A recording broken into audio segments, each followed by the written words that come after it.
नमस्कार मैत्रिणींनो, ज्योत्स्ना रेसिपीमध्ये आपले खूप खूप मनापासून स्वागत आहे। आज आपण मसाले भातासाठी वाटण कसं तयार करायचं ते बघणार आहोत। तुम्ही एक पायलीचाही बनवू शकता आणि 5-6 पायलीचाही बनवू शकता। असं छान लग्नातल्या पंक्तीसारखा म्हणजे मसाले भात तयार होतो। चला तर मग सुरुवात करूया। वाटण कसं करायचं। मी गॅसवर कढई ठेवलेली आहे। त्यातनं 1 चम्मच तेल गरम करून घेतलेलं आहे छोट्या चमच्यानी। आता मी मोठी विलायची टाकलेली आहे, स्टार फूल टाकलेला आहे आणि हे दालचिनीचा तुकडा टाकून घेतलेला आहे। आता हे परतवून घ्यायचं आहे। मी 1 चम्मच जिरं घेतलेलं आहे आणि 1 चम्मच धने घेतलेले आहे। धने पण यात परतवून घ्यायचे आहे व्यवस्थित। बघा या पद्धतीने तुम्ही मसाला तयार कराल ना, खूपच छान भात तयार होतो। बघा मी आता एक कांदानो असा छान चिरून घेतलेला आहे आणि तो आता आपल्याला यातनं भाजून घ्यायचा आहे, व्यवस्थित भाजून घ्यायचा आहे। थोडा परतवून घ्यायचा आहे, थोडा याचा कच्चेपणा निघेपर्यंत। बघा मी अशा पद्धतीने परतवून घेत आहे।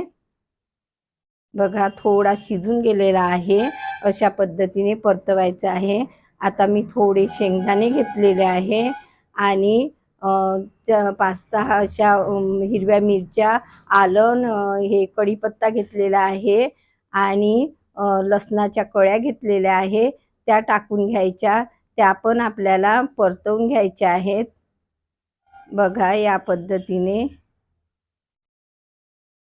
म्हणजे हे व्यवस्थित परतवून घ्यायचं। असं अलटवून पलटवून छान शिजवून घ्यायचं आहे। आता याला आपल्याला 2-3 मिनिटापर्यंत बघा मी शिजवून घेतलेलं आहे। बघा मिश्रण अशा पद्धतीने शिजल्यानंतर आता मी यातनं हे डाळ्या टाकलेल्या आहे फुटाण्याचे। हे भाजलेलेच असतात म्हणून मी आता टाकलेला आहे आणि खोबरा कीस 2 चम्मच टाकलेला आहे, खसखस 1 चम्मच टाकलेली आहे। आता आपल्याला हेही छान भाजून घ्यायचं आहे। लक्षात ठेवायचं खसखस वगैरे ना शेवटीच टाकायची, म्हणजे ती कशी लवकर भाजल्या जाते। बघा मिश्रण छान थंडगार झाल्यानंतरच आपल्याला हे वाटायचं आहे। आता मी हे सर्व मिक्सरच्या भांड्यामध्ये काढून घेते। बघा काढून घेतलेलं आहे। आता त्यातनं थोडं 2-3 चमचे पाणी घालून घ्यायचं आणि हे वाटून घ्यायचं आहे। इतकं छान बघा मऊसूद मी वाटून घेतलेला आहे। बघा मसाले भाताचा आपला मसाला तयार झालेला आहे। अशा पद्धतीने तयार करू शकता तुम्ही पण आणि चवीला तर अप्रतिम भात बनतो। कशी वाटली तुम्हाला माझी पद्धत?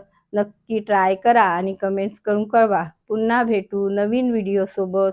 तोपर्यंत मस्त राहा, खुश राहा, आनंदी राहा, हेल्दी राहा, नवीन नवीन पदार्थ बनवून खात राहा। धन्यवाद।